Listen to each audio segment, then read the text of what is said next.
Okay, the first stage then in the project is the planning stage, and that's in folder 2. So in these folders, you'll notice that in all of them I've linked a journal template there. So it's divided into 3 parts that go along with the 3 objectives here. And if for each, it'll prompt you to make a copy of the journal. So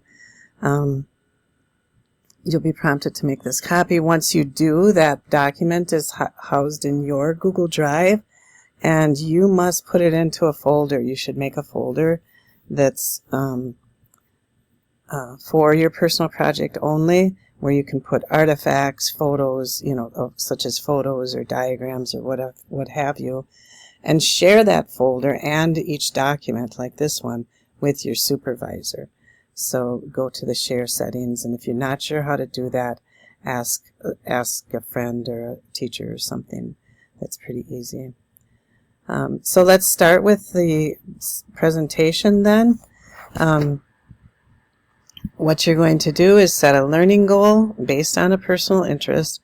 You're going to set a product goal, and then you're going to develop some success criteria for your product. And finally, in the planning stage, you're going to make a detailed plan to achieve the goal. So setting the goal, the personal project is truly personal because you will set your own goal based on something that you find interesting. So you may draw inspiration from other experiences in your middle years program, like a services action, if you did any type of projects along those lines in middle school or last year in high school, a unit of inquiry that you might have been really excited about and would like to explore further, or a global context that you find particularly compelling, and I'll explain those in a minute. So you can develop your learning objective based on a personal interest or hobby hobby you pursue. So it should be directly related to your interests, and you should explain how it's related to your interests. So let me give you my example again with the pajama pants and the project that I did when I taught this a few years ago. I mapped out my interests using this diagram. You can use other forms of generating ideas, but make sure that you screenshot this or take a picture of it and upload it to your folder and put it in your journal, because that's part of what you'll use to write your report. Then when I set my goals, I needed a learning goals to show what I wanted to learn about and a product goal to show what I wanted to create. And so my learning goal was to sew clothing, and to learn that I decided to make pajama pants. So in the past I've used only my sewing skills for making quilts. So there's my interest right there. I was already interested in sewing and creating things with fabric.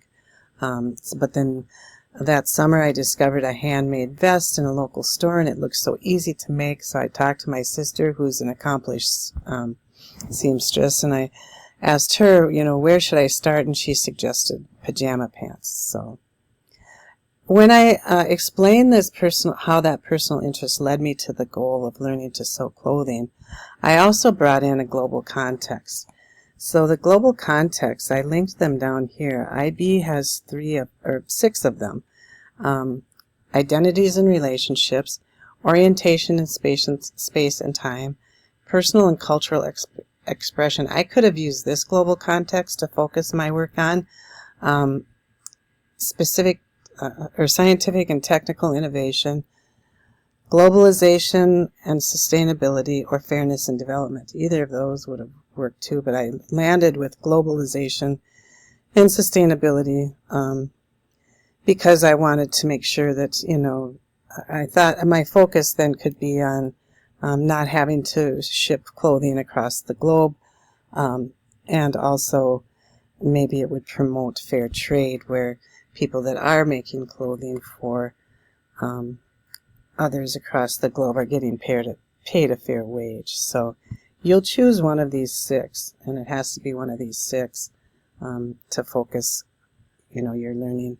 Think of it as an umbrella. So the umbrella for me was globalization and sustainability. and I kept that focus as I did my project. So then the product goal was a little different because now I'm going to focus and zero in on the pajama pants. So I gave myself a time limit. I made this kind of a SMART goal. I'd make 5 pairs, so I had qualitative aspects of the goal. So qualitative would be the seams must be finished, stitching on the hem should line up, and then also quantitative. So I'm going to make 5 pair. I'm going to make them less than $25. They're going to have usable pockets. That would be qualitative. Yeah, so try and get some of those both criteria involved. So here's IB's example again.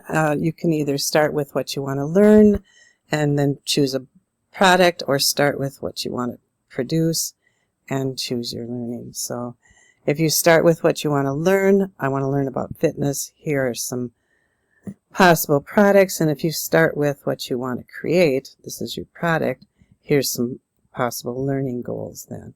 Learn about this, learn how to structure this, learn how to motivate people, this way. So that's the difference between starting with a learning goal and choosing a product, or starting with a product and choosing a learning goal. Mine, I started with a learning goal. I wanted to learn to sew clothing, and that led me to the product of pajama pants. So identifying success criteria. So you can research and think about it and then decide, what is it at the end of this project? What is going to tell me that I did a good job or that I was successful in my project? So you think about who and what for. So you use brainstorming and visual diagrams to generate ideas and inquiries. So I wanted this for my family.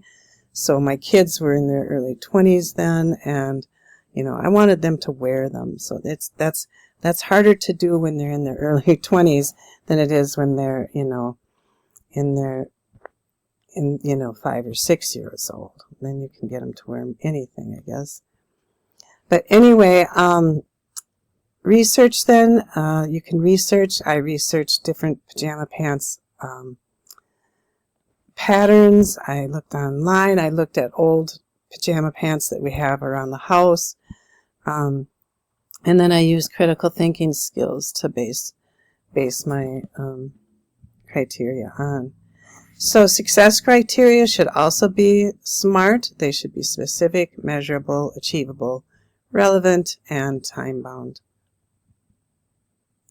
Creating an action plan. So once you've decided, you've got your learning goal, your product goal, your success criteria, you're going to develop the action plan, and this can be in the form of a table, a diagram, however, a Gantt chart. I think there's some ideas here, graphs, bullet journals, spreadsheets, however you want to plan this out. It's up to you.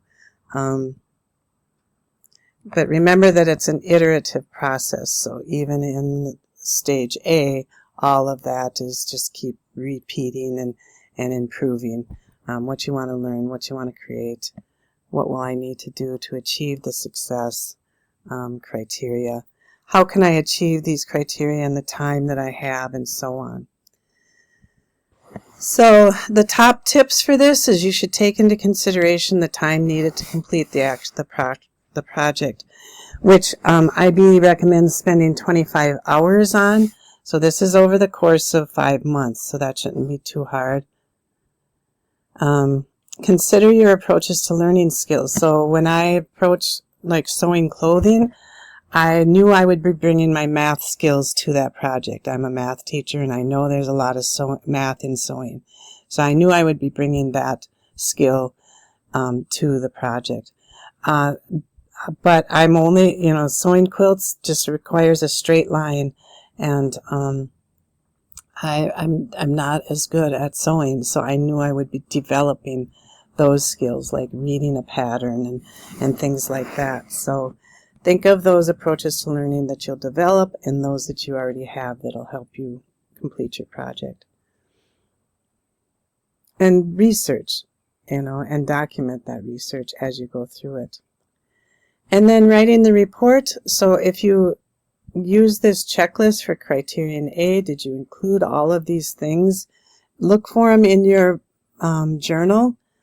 The journal again looks like this. If you put, they're all right here. If you do a good job here in these reflection boxes where you're asked to reflect on the different components of this stage, and if you put artifacts in here, insert some pictures and some diagrams, some screenshots, recording, drawings, whatever, then follow these prompts, you shouldn't have any problems when it comes to writing this portion of the written report, the planning part. And so the journal, in the journal, all three components, these shaded boxes where you do the reflecting, and this area here where you will insert photos and drawings and things like that, those are key. And the more detail and the more photos and things like that that you can put into these areas here in your journal, the easier your written report will be. So that's it for this stage then. If you have questions, be sure and email me or your supervisor, or get some help from the community members, mentors. Maybe you have chosen a mentor or something from the community that's helping you, but be sure and ask for help if you need it. Thank you.